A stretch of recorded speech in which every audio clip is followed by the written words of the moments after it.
नमस्कार, आप देख रहे हैं नवांबे न्यूज।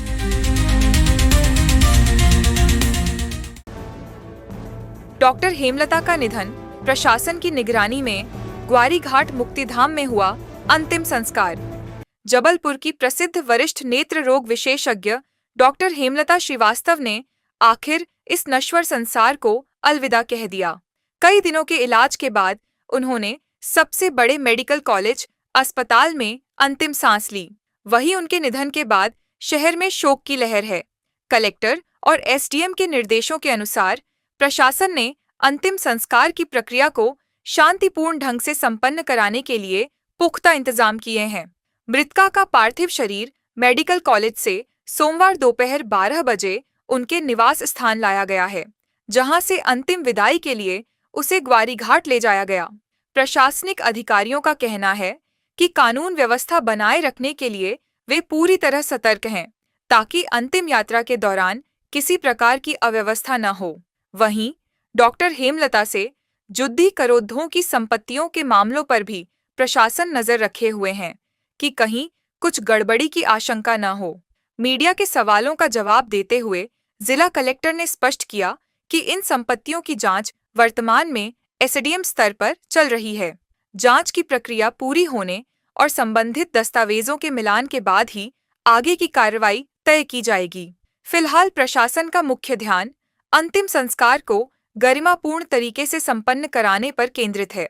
वहीं आरोप है कि उनकी संपत्ति पर एक डॉक्टर दंपत्ति परिवार द्वारा अवैध दान पत्र बनवाकर मालिकाना हक बताया जा रहा था, जिसके बाद से ही इस पूरे मामले की जांच चल रही है।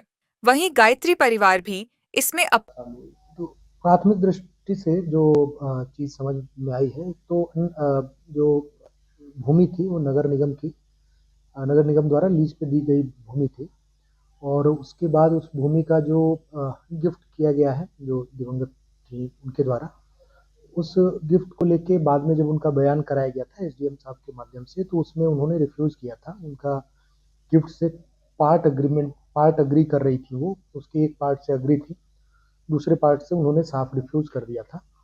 तो उसके आधार पे जो रिफ्यूज किया था, उसके आधार पे वो पुलिस अधीक्षक को भी दिया गया है उसमें आगे कार्रवाई करने के लिए। साथ ही वरिष्ठ नागरिक भरण पोषण अधिनियम के अंतर्गत जो सक्षम प्राधिकारी हैं वो एसडीएम जो है एज ए प्राधिकरण उसमें काम करते हैं, तो उसके तहत वो प्रकरण उनको भी दिया गया है उस पर सुन के कार्रवाई करने के लिए। और नगर निगम को भी ये इस चीज़ की सूचना दी गई है लिखित में, क्योंकि चूंकि वो भूमि उनकी थी। लीज शर्तों का जो प्रथम दृष्टया समझ में आ रहा है, लीज शर्तों का भी उल्लंघन है, तो उसके लिए भी ये नगर निगम को भी दिया जा चुका है। नगर निगम जो मूल पट्टा है और मूल जो जिस समय उनको ये पट्टा दिया गया था उसको निकाल के उस पर फिर आगे कार्रवाई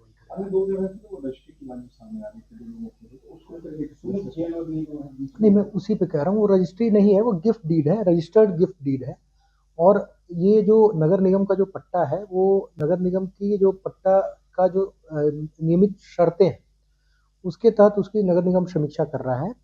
एक तो ये नगर निगम के जो पट्टा शर्तें हैं उसके अनुसार ये चेक करना पड़ेगा कि वो दे सकती थी या नहीं। दूसरा, चूंकि उन्होंने जो गिफ्ट देने के बाद भी जो एसडीएम ने जांच किया, एसडीएम के समक्ष उन्होंने कहा कि ये गलत हुआ है मेरे साथ, तो इस वजह से वो जो गिफ्ट डीड है उसको रद्द करने के लिए भी जो है शक्ति जो है वो एसडीएम के पास वरिष्ठ नागरिक भरण पोषण अधिनियम के तहत है।